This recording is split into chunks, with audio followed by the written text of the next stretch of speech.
Hey everybody, it is Dean Z speaking to you from the University of Michigan Law School on a beautiful fall day. I want to talk to you today about resumes and what kind of resume you should be submitting for your law school applications. First of all, where to begin? So many thoughts about this. Resumes are probably like my favorite part of the application, actually, tied for first place with a personal statement. But some of them are just terrible, so I want to save you from that fate. Okay, first of all, I think the thing to think about is you're applying to law school. Most people in law school admissions are at least familiar with the norms of law firm, law employer expectations, right? Like either they're lawyers themselves or they've been working at the law school long enough that they have a sense of this. And every field has sort of their own norms about the way resumes look, and law is very particular.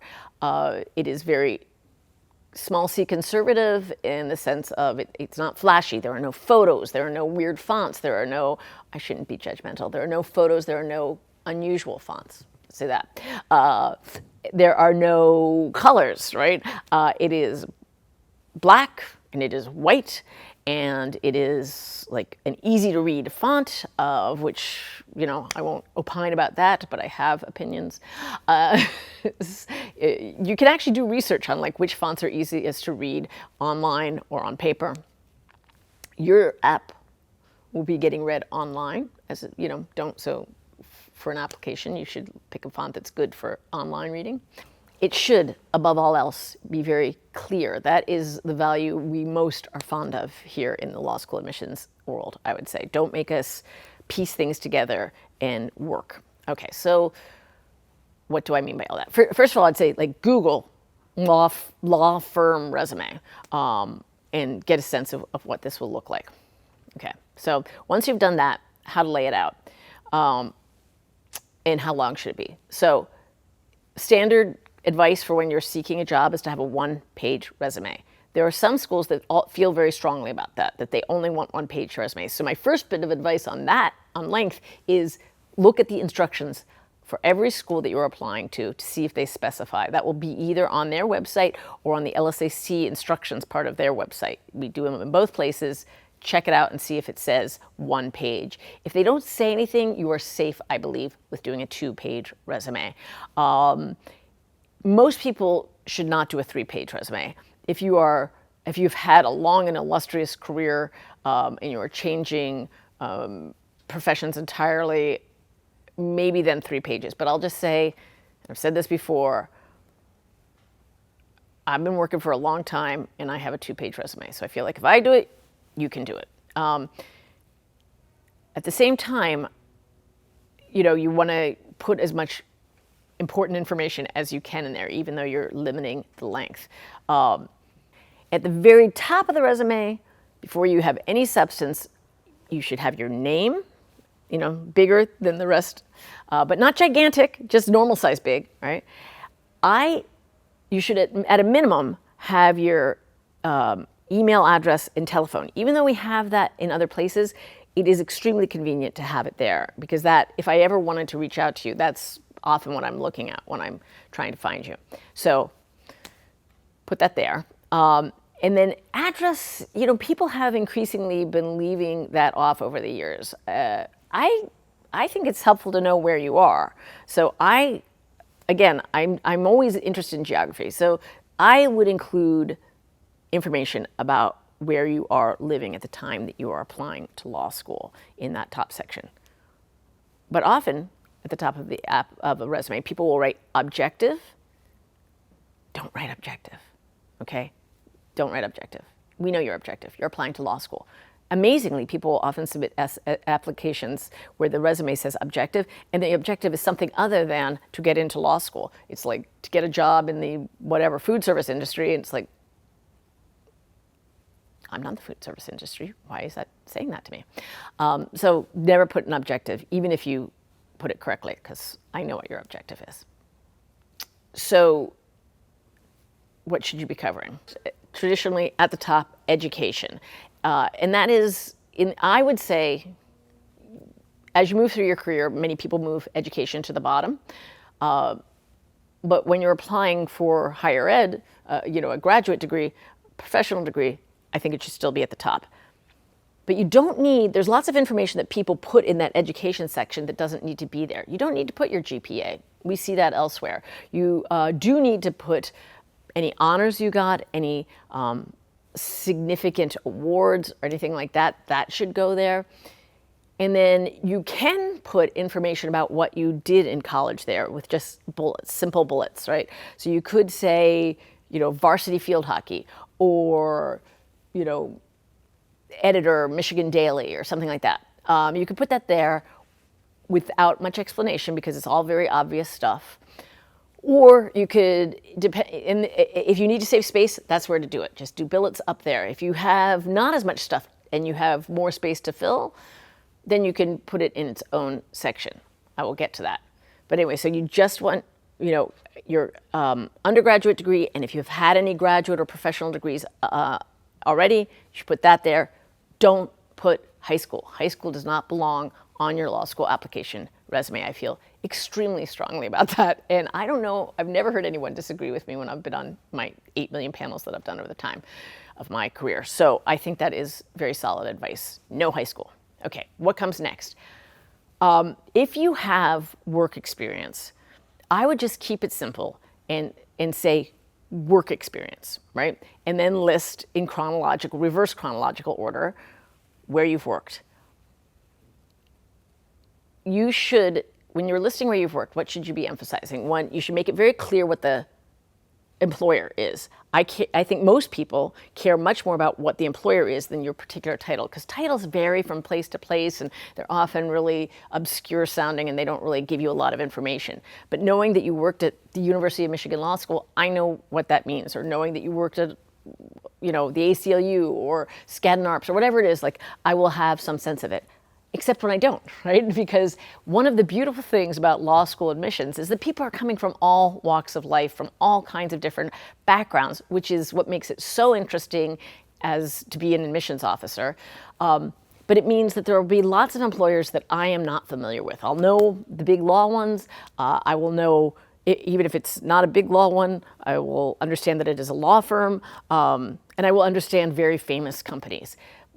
But if yours is something other than very famous, or if it's a small firm, you should be giving, that I'm not going to know, you should give some description of what that company, what that employer does before you even think about talking about what you were doing there, right?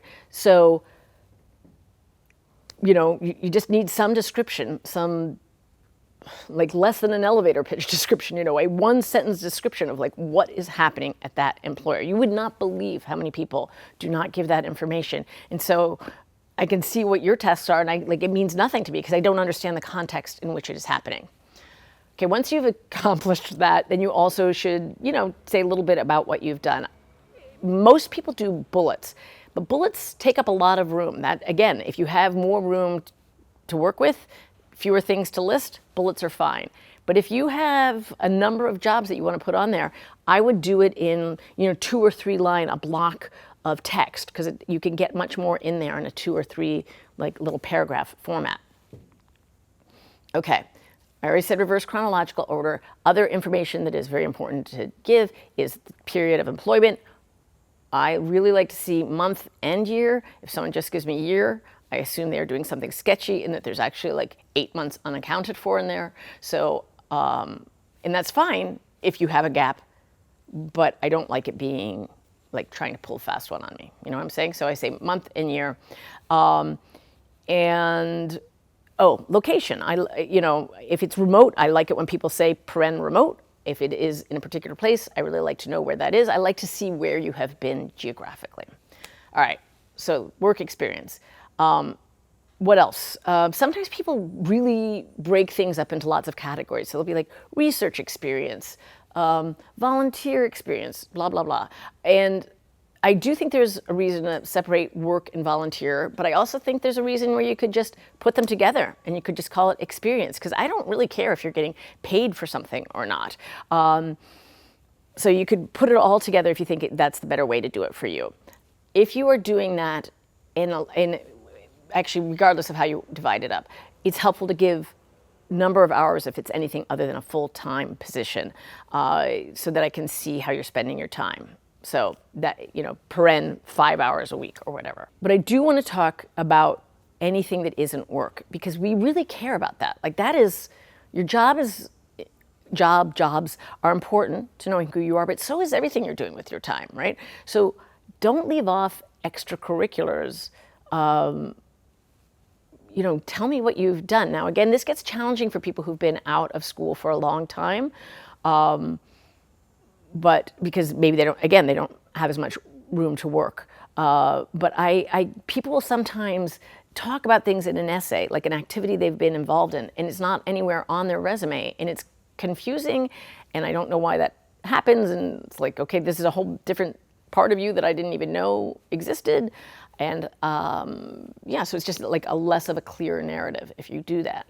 So definitely let us know about what you've been involved in, either in college or outside of work if you are full-time working.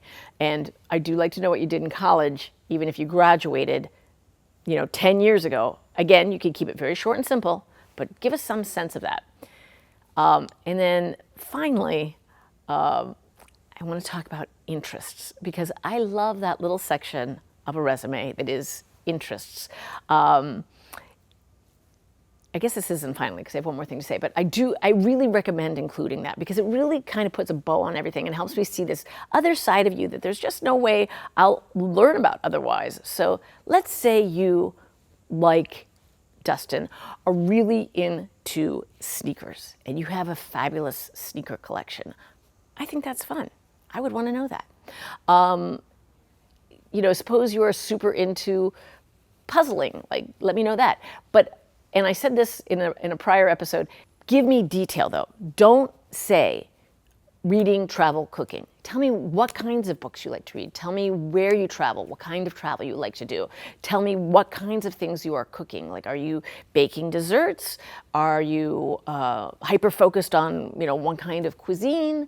Do you like using a slow cooker? I don't know, whatever it is, jazz it up a little bit and make it interesting for me. Because reading, travel, cooking it's very hard to start a conversation about that, right? So like, if someone asks you what you're into, you're gonna give it a little more detail. So do the same in the interest section. And now this is finally, you can write skills. You can have a section called skills, but mostly that is never good. Not never, but mostly never. So people will say things like Microsoft Office. Like, I'm assuming you know how to use Microsoft Office. Or they will say things that are skills that,